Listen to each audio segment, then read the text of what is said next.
Progress tonight in the hunt for the terrorists responsible for the attacks on New York and Washington, D.C. Good evening, I'm Dustin Grove. And I'm Kylie Gandalf. Police arrested 6 Algerians in Spain today believed to be linked with the terrorist suspect Osama Bin Laden. The Spanish government says the men arrested helped plan the attacks on U.S. targets in Europe. The 6 belong to a radical Algerian group known as the Salafist Group for Recall and Combat. President Bush met today with Central Intelligence officials and made it clear he has complete confidence in the CIA. After the attacks, several lawmakers said the tragedy was a serious intelligence failure, but Bush says he is grateful for the CIA's efforts. He's also repeated his warnings to those who support terrorism. We are on a mission to make sure that freedom is enduring. We're on a mission to say to the rest of the world, come with us. Come with us, stand by our side to defeat the evildoers who would like to rid the world of freedom as we know it. Across the world now to Afghanistan, where thousands of Taliban supporters threw stones and ripped the U.S. seal from the abandoned U.S. embassy in Kabul earlier today. They also burned an effigy of President Bush while shouting, "Death to Bush." It's the largest demonstration in Afghanistan since the U.S. threatened to attack the Taliban. U.S. diplomats and staff vacated that embassy in 1989. We're going after Osama Bin Laden. Those were the words from U.S. Secretary of State Colin Powell today. He met with Egyptian Foreign Minister Ahmed Mar in Washington. Egypt says the U.S. should provide evidence and seek an international consensus before punishing those responsible for the terrorist attack. Egypt is one of the U.S.'s closest Arab allies. And some Ball State students may be leaving campus soon to serve the country. 50,000 reservists and National Guard members are actively serving now in response to the terrorist attack. Some of those being called to service are Ball State students. The Ball State administration says it's doing everything possible to help students who are called to service. Students who, before the beginning of the semester, are enrolled in the National Guards or the reservists, that during the first half of the semester that they're called up, they should be able to withdraw and get all of their money back for tuition. If a student is called to duty, University Housing will reimburse the student for room and board, and all cancellation charges will be dropped. Muncie residents are uniting to express their sympathy and wishes to the victims of September 11th's attacks. NewsCenter's Rachel Hill has their story. Signatures, thoughts, well wishes. Muncie residents are putting theirs in writing at the Muncie Mall for the terrorist attack victims.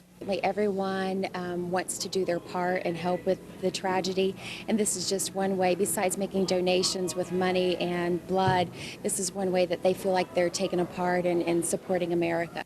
These paper panels will eventually form one large billboard reading, "Muncie Mall and its community unite with America." The billboard will soon be displayed outside the mall. Did you spell it? Even young hands scribble their names. Others write, "Stop the violence in the world," and "God bless us all." Shoppers think this is good for Muncie. You're going to put this billboard up, and so people are going to be looking for it, and then that just means they're going to be looking for other things in the community as well. A community coming together. When people are in need, I think it's that everybody needs to come together to try and help. The billboard will be at the mall until all the panels are full, so you still have time to stop by and add your name. And on a related note now, you can also give money to the Red Cross at the Scramble Light tomorrow. It's the last day student government and the Greek community will be collecting money there. All donations will help with disaster reliefs on behalf of Ball State University students. And the terrorist attacks in New York and Washington have left many asking why. A forum at the Muncie Children's Museum helped answer some local students' concerns tonight. NewsCenter 43's Jim Vandy was at the informational forum and has the story. Tonight we're hosting a family forum. We found that in response to the September 11th tragedies that had happened, we felt like a lot of youth had questions about how to deal with the tragedy. A tragedy touched so many of the young kids in attendance. The museum organized a varied panel of experts to help put minds at ease. Probably a little scary for them. Things like this hasn't happened in my generation, let alone smaller children, so it's kind of a first for all of us. And hopefully Mom and Dad's doing a good job and of keeping them informed, and police and firemen in the community are doing a good job of being role models. Role models to inspire the younger generation. For NewsCenter 43, I'm Jim Vandy. Time for a look at the first forecast, John. Rather cool today. Welcome to fall, I guess. Yeah, exactly. Fall came in on Saturday, and all of a sudden temperatures dropped like a rock. We saw temperatures in the 50s earlier this week. Monday, we were in the mid-50s, but today, it's Wednesday, so yes, it is hump day. We're over the hump now. Temperatures in the mid-60s. We'll get up to near 70 for Friday, a little more sunshine. I'll have a complete look at your football forecast for Saturday a little later on. I like those 50-degree temperatures we were talking about earlier.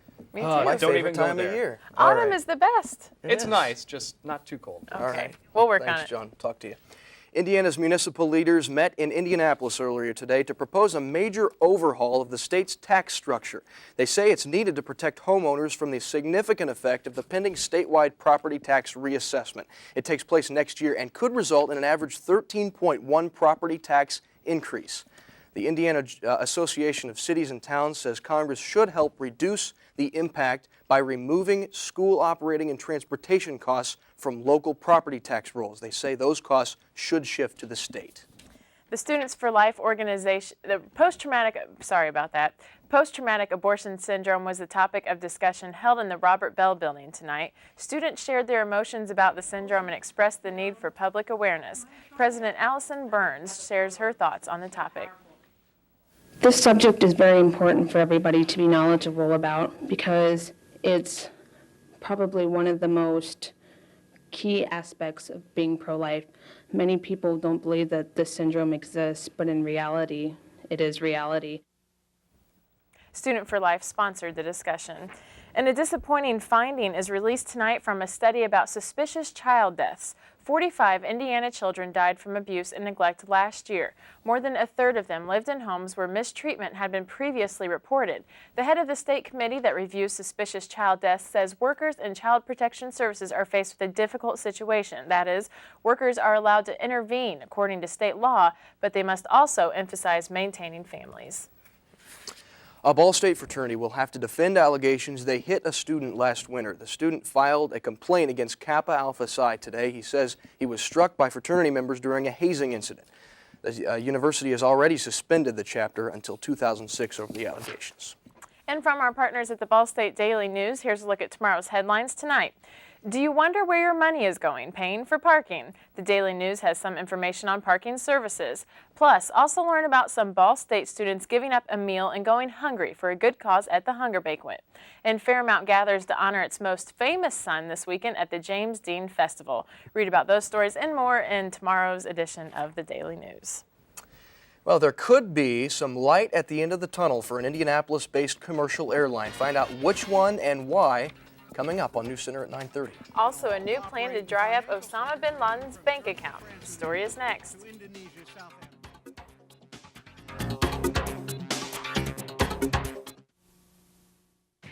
In East Central Indiana, there is only one place to turn for local news. Left 2 million Serbian residents. Ball State has gained national attention. NewsCenter 43. America's on Rule 7. We're okay on time now, guys. Clouds begin to form. Muncie's only live TV newscast. Reporting live. Only live. On Saturday as we go to the An highlight. official CNN Student Bureau.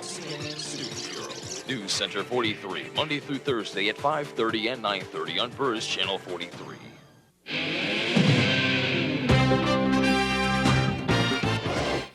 The owner of a Fort Wayne crop dusting company says anything's possible, but he doubts a terrorist could use a crop dusting plane for a chemical attack in Fort Wayne. He told the Fort Wayne Journal-Gazette today those planes differ significantly from other single-engine plane aircrafts, and it takes a lot of training to fly them. The FAA is still concerned those planes could be used in weapons in chemical or biological warfare. Increased security in New York is causing traffic jams. Stepped-up vehicle inspections caused jams on routes into Manhattan today. Mayor Rudy Giuliani issued an order for citizens to start carpooling. From 6 a.m. to noon tomorrow morning, vehicles entering Manhattan from below 63rd Street must carry more than one passenger. Potentially good news for Indianapolis-based American Transair. Some analysts say the airline might be in better shape than most commercial airlines, that is, when it comes to surviving financial problems after the terrorist attacks. That's because ATA is the leader in military charters and has low operating costs compared with larger carriers like United and American. Even so, executives announced last week it was going to cut its flight schedule by 20% and lay off 1,500 workers. Suspected terrorist Osama Bin Laden has inherited wealth to fund his organization. His fortune has grown by investing it in money laundering schemes. Alan Dodds-Frank went to Capitol Hill to see how Congress plans to halt Bin Laden's flow of riches. At a Senate Banking Committee hearing, revelations that after the closure of a notorious money laundering bank hurt Osama bin Laden, he started his own bank. Senator John Kerry investigated the Bank of Credit and Commerce International a decade ago and says Osama bin Laden had a number of accounts there. We've learned since through law enforcement and intelligence that when we shut it down, we dealt him a very serious economic blow. Senator Carl Levin highlighted reported relationships between Western banks and the Al-Shamal Islamic Bank, a bank in Sudan believed to have been established by Osama bin Laden with $50 million in 1991. As of today, the website of that Sudanese bank shows that they still have correspondent banking relations with Western banks, including American banks. Now, we think the American bank accounts are either closed or no longer operative. The correspondent banks, 15 in all, operate in financial centers ranging from Germany, France, and England to Indonesia, South Africa, and China. Senator Phil Gramm, who last year blocked some tougher legislation, cautioned against laws that would allow Treasury to freeze assets indiscriminately. If a guy named Bobby Bin Laden from Iran, Texas, has his assets frozen, that he has an opportunity on a timely basis to come forward and say, I'm from Iran, Texas. My name's Laden. You made a mistake here.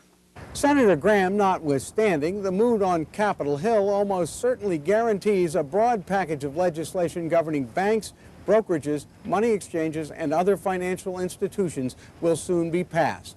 Alan Dodds-Frank, CNN Financial News, Washington. Well, John, it was just a really gross day yesterday. No other way to cut it. Cold and dreary, but today was a little bit Not better. bad. You know, it wasn't quite a record yesterday, but definitely not normal. I'll explain exactly what happened to cause all of this cold weather. Talk about some of the records that we have been seeing. Not quite records, but some very cold conditions. But we'll see the light at the end of tunnel. Good. Sunlight, that is. All because right. we're going to see more of it as the week comes to a close. All that and more coming up in the forecast in 2 minutes.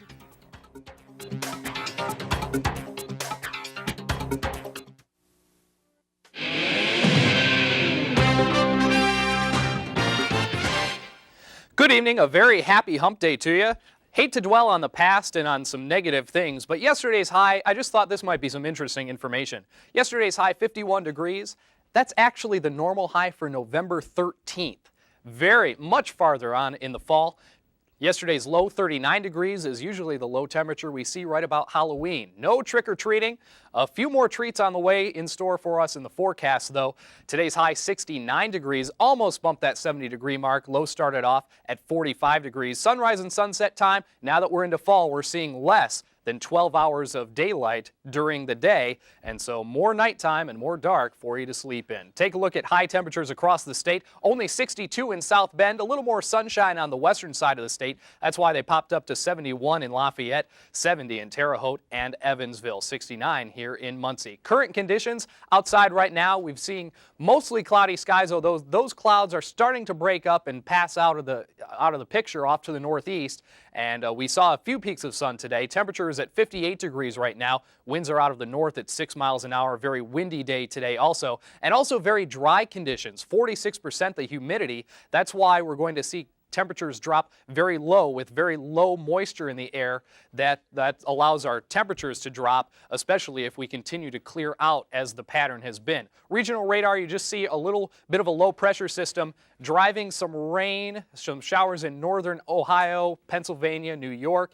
As we zoom in on the state radar, the only concern here is up in Elkhart County, just east of South Bend and well east of Toledo. So no concerns about any precipitation here in Muncie for the rest of the week, actually, because things are very quiet back off to our west. Low pressure pushing off to the northeast, back behind it, high pressure, and you'll see there's really nothing there because that is all part of this big pattern that I'll show you in just a minute. As we look at tonight's low temperatures, we'll see temperatures right around 40 degrees. Some of the outlying areas may even get below 40 degrees into the 30s, which is very cold. So tonight's Weather Center forecast then, clearing and cold with a low temperature right at 40 degrees, winds out of the northwest at 5 miles an hour. Tomorrow morning, waking up for that work or your 8 a.m. class, mostly sunny and a temperature of 47 degrees. Things clearing out throughout the day tomorrow. Take a look at the weather map.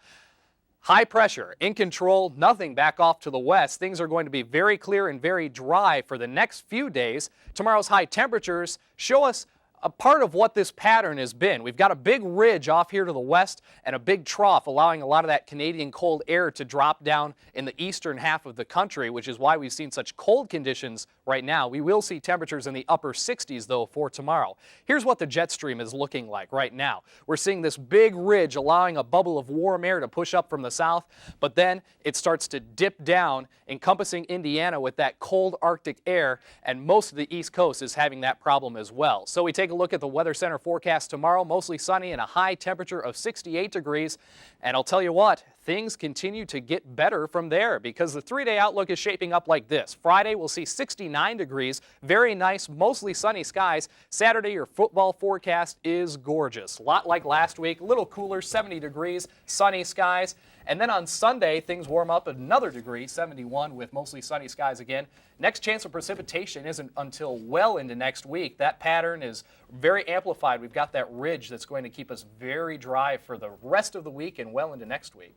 So do you think that we'll have any more Indian summer days where it gets real hot, or do you think cool weather's here to stay? Well, you saw that warm air back off to the west, but as the pattern kind of flattens out there with the jet stream, we'll see a bit warmer conditions, but probably nothing very warm like we're used to seeing in the Indian summer. All right. Thanks, John. Well, we've heard about it for what, almost a year now, and it's finally official, huh? Yeah, he is still back. A former college basketball coach gave his thoughts on his airness. Stay tuned. Sports can be seen on your television in about 2 minutes.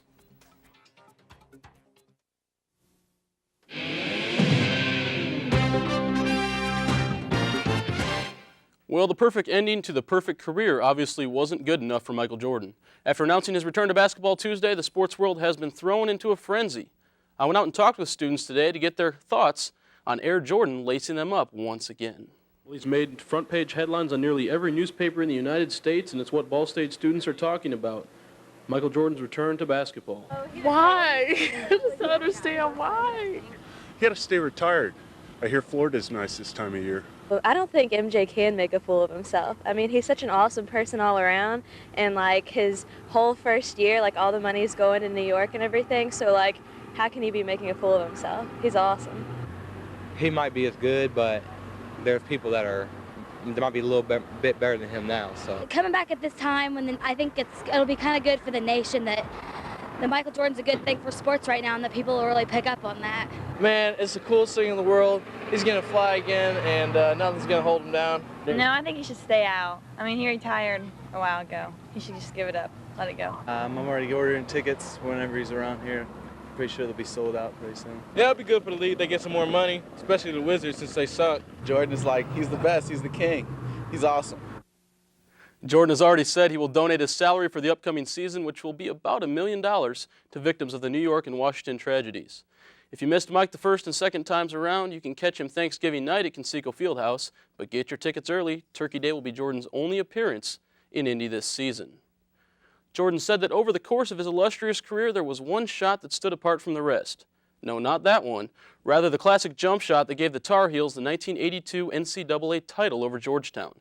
John Thompson, the former head coach of the Hoyas, joined ESPN's Andrea Kramer for Up Close Tonight and voiced his opinions on the number 23's return to the hardwood. Well, you know, I think it's a great thing, particularly for the area here in Washington. Our teams are down a little bit, and I think Michael adds excitement, but also because of what has happened internationally with the bombing of the Pentagon, what's going on with the World Center, the crisis that we're in. Michael has enough presence to give us a little bit of uplifting in a terrible time. After losing its first 3 non-conference games, the Ball State football team is looking for its first win of the 2001 season. Their opponents, the Miami Redhawks, the team who the Cardinals beat 15-10 to end their losing streak last year. Despite coming up short the past 3 contests, head coach Bill Lynch believes starting off the MAC season with a victory is extremely vital. The conference is the ultimate goal, and so you got a fresh slate every time you play a conference, start a conference season, and that, starts this week with Miami. Kickoff is set for 1 p.m. at Ball State Stadium on Saturday.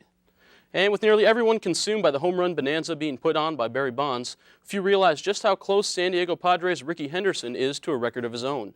Henderson needs just 2 runs to break Ty Cobb's record of 2,245. Also, he's just 5 hits shy of 3,000, a plateau only 24 other big leaguers have reached. And finally, what do 3 points compared to your opponent's combined 67 total points in the first 2 games of the NFL season get you? For Jeff George, a pink slip. The Washington Redskins released George Wednesday and picked up free agent Kent Graham. Head coach Marty Schottenheimer has not decided on whether Graham or backup QB Tony Banks will make the start Sunday against Kansas City. Well, guys, what are you thinking for Jordan coming back? You got me. Fine. If he's coming back, he's coming back. Maybe he'll do some for the Wizards. Kylie, what do you think, huh? No comment. I don't keep up with sports. I'm sorry. Fine. We'll see what'll happen. We will. John will have a look at your forecast for the football game on Saturday when we come back. Stay with us.